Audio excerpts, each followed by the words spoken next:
Welcome to the deep dive. Our goal, as always, is to cut through the noise, take a stack of sources, and pull out the key insights, giving you a real shortcut to understanding complex topics. Today, we're digging into something that feels, well, pretty universal: malnutrition. But what we found, looking at your sources, is just how incredibly differently it shows up in two quite distinct animal families. We're talking Camelidae, so camels, llamas, alpacas, and then Cervidae, which is our deer family. We're going to unpack the surprising causes, the unique signs, and the management strategies that are really tailored to each group's specific evolution and environment. And that's really the core of it, isn't it? While both groups can suffer from malnutrition, the actual type of nutritional challenge they face, and crucially, the solutions, well, they're remarkably distinct. Yeah. It gives us this really compelling look at how biology and environment shape survival. Okay, so to really get these differences, we probably need a quick baseline. What exactly is malnutrition in animals? Now, many of you listening are likely familiar with animal health basics, but it's good to just set the stage. Right. At its simplest, it's when an animal's diet just doesn't meet its physiological needs. And that leads to a whole cascade of health issues, poor condition. It's not always just about calories, is it? No, not at all. It could be missing protein, specific vitamins, vital minerals, those kinds of things. Okay. And the general impacts, unfortunately, they look pretty similar across many species. You'll see decreased body condition, loss of muscle mass, growth problems, a weaker immune system. Right. It can also hit reproduction hard and just make them much more susceptible to diseases. And in really severe cases, you're looking at multi-organ problems, electrolyte imbalances, and tragically, it can even lead to death if it's not addressed. Which makes sense. I mean, the body's basic functions just break down without the right fuel or components. Exactly. So if those general effects are kind of similar, how do vets or managers zero in on what's actually missing or going wrong for a specific animal? The sources mention a few standard approaches. Yeah, the standard toolkit includes a clinical exam, often using a body condition score, just visually assessing and feeling the animal. Then there's a deep dive into the diet itself. What are they actually eating? Blood tests are key too, checking protein levels, albumin, specific vitamins, minerals. And fecal analysis is important for checking parasites. They can definitely steal nutrients. Good point. Parasites. Okay, so the general fix usually follows from that. Generally, yes. Treatment and prevention usually involve providing a properly balanced diet, fixing any dental issues that stop them eating properly, treating underlying diseases or those parasites we mentioned, and of course, just regular monitoring to catch problems early. Got it. So we've got the basics covered, but now this is where the deep dive gets really interesting, I think. Let's switch to camelids.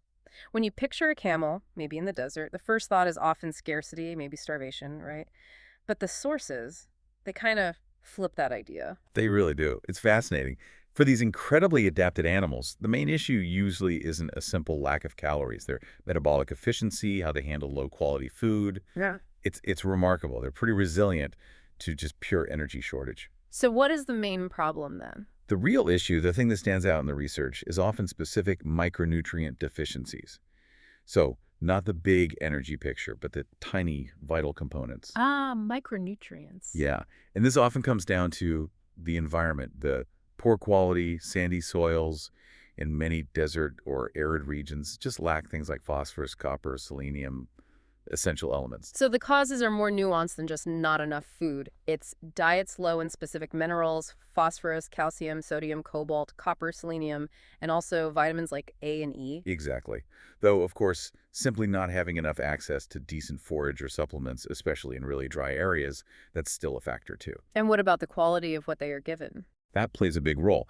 Inappropriate diets, maybe really poor quality hay, feed with bad mineral balance, not enough fiber that contributes, and dental problems. Like tooth root abscesses. Precisely, or malocclusion, where the teeth don't line up right. If they can't chew properly, they can't digest properly. It's a direct link. Makes sense. And then you layer on chronic issues, parasites again, infections, metabolic disorders. These can crank up their energy needs or stop them absorbing nutrients, even if the food itself is okay. And bad management too, I suppose. Like overcrowding. Definitely. Overstocking, too much competition for food, even just not enough clean water. All these things can make a borderline situation much worse. Okay, but let's talk signs, because this is where camelids show something really distinct, according to the sources. This thing called pica. Yes, pica. It's often described as a depraved appetite. It's a really striking sign.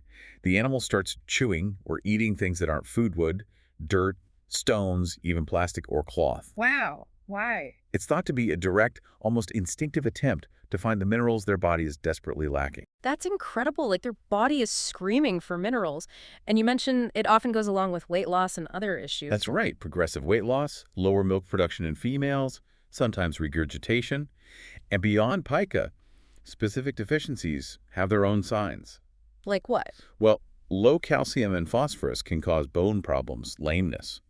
Vitamin A deficiency might lead to night blindness, dry skin. Okay. And a big one, especially young ones, is vitamin E and selenium deficiency. That can cause white muscle disease, a type of muscular dystrophy. You see muscle stiffness, weakness, trouble standing or nursing. It can be fatal in severe cases. So it's quite specific sometimes. Is general starvation, like protein energy malnutrition, still a thing for them? It can happen, yes, particularly for animals under high stress, like pregnant or lactating females, or during a really severe drought. Then you do see the more typical weight loss, muscle wasting, poor milk yield. But often the micronutrient issue is the primary driver. So putting it all together for diagnosis, you're looking for those clinical signs, especially pica. You're analyzing the diet and then testing the soil, the forage, the animal's blood for the specific nutrients. Exactly. That gives you the full picture. And the treatment follows logically from that. It does. The most direct approach is correcting the specific deficiency you've found. Providing mineral blocks or salt licks lets them self-regulate to some extent. But if you have a diagnosed deficiency, you need targeted supplements, maybe to calcium phosphate or specific injections like vitamin S selenium. Right, targeted fixes. But what about the broader diet? Absolutely crucial. Improving the overall diet quality is key. That might mean using better commercial camel feeds, rotating pastures so they get more diverse forage, maybe adding energy boosters like barley or dates if they need it, like for working animals. And managing drought conditions. Yes, that's critical. During scarcity, sometimes you need to confine animals to save energy and provide supplementary feed directly. And looking longer term, introducing hardy, drought-resistant plants can actually improve the whole grazing environment. Plus the basics like dental care and treating other diseases. Of course. And for anyone managing a herd, getting veterinary advice on formulating a balanced diet is always a good idea. Okay, so that's the camelid picture, fascinatingly focused on micronutrient quality. Now let's shift gears completely. We're going from those arid environments to, say, the cold, snowy winters of northern forests. Let's talk about deer, Cervidae. And here, the story is dramatically different. It's almost the mirror image in some ways. How so? With wild deer, especially in northern climates, malnutrition is overwhelmingly about protein and energy deficit. It's driven by the predictable, harsh reality of winter. So seasonal starvation. Essentially, yes. And it's actually considered a natural, though obviously harsh, part of their population dynamics by wildlife managers. It's a very different context from managed livestock like camels.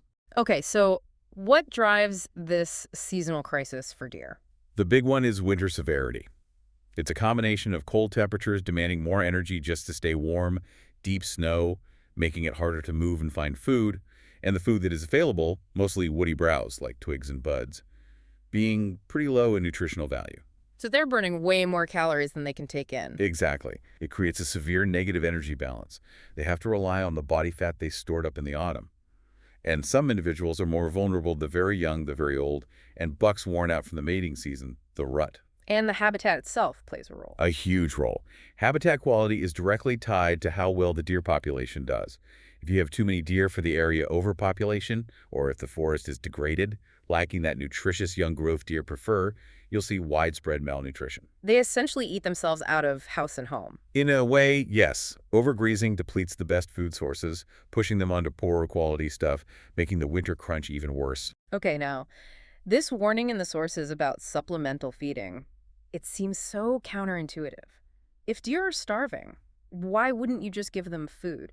You touched on it, but can you explain why that's often dangerous? It's a really important point, and one that causes a lot of debate. The key is the deer's digestive system. It's highly specialized and adapts seasonally. Adapts? How? In winter, the microbes in their gut are geared up to digest high-fiber, woody material. If you suddenly introduce something very different, especially high-carbohydrate foods like corn, Which people often try to feed them. exactly, it can cause a rapid fermentation leading to acidosis or grain overload. Their system just can't handle it, and it can be fatal quite quickly. Wow. Even hay is bad.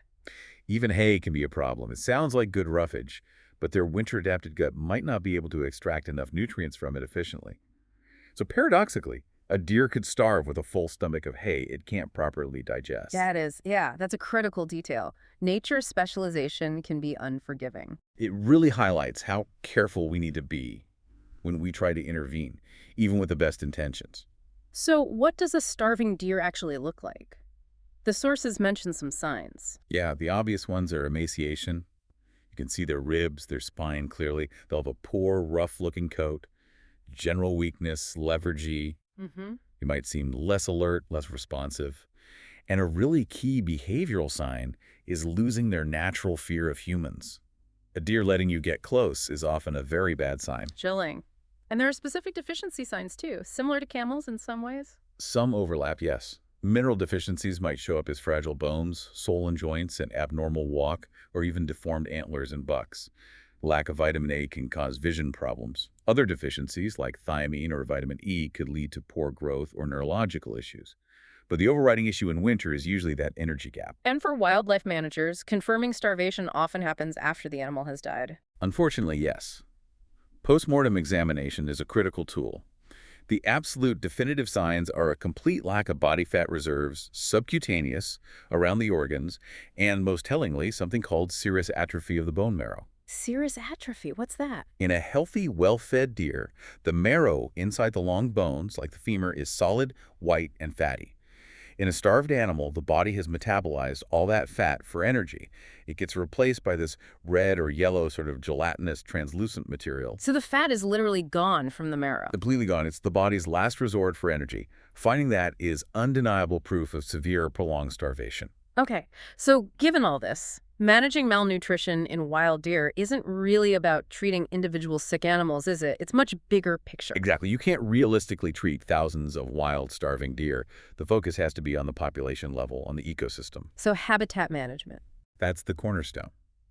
The most effective long-term strategy is improving the quality and quantity of their natural food.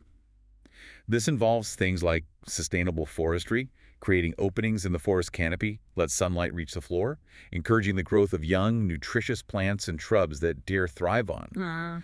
Prescribed burning, done carefully, can also rejuvenate vegetation. Making the environment itself healthier for them. Precisely. And the other key piece is population control. Which usually means hunting. Typically, yes. Regulated hunting aims to keep the deer population in balance with what the habitat can actually support long-term its carrying capacity.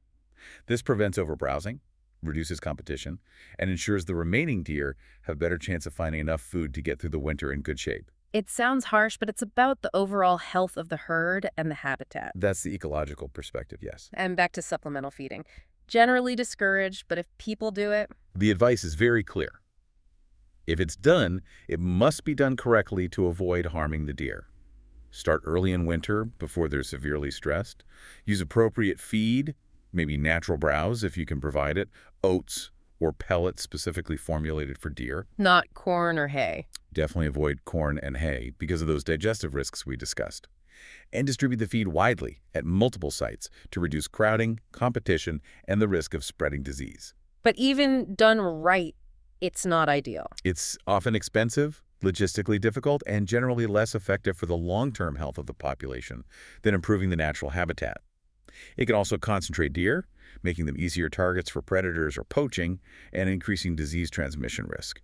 So it's usually seen as a last resort or a short-term measure, not a sustainable solution. Okay, let's try and pull this all together. Our deep dive really shows these two starkly different pictures of malnutrition, doesn't it? For camelids, it seems primarily a problem of quality-specific micronutrients missing from the diet, often due to the environment. Right.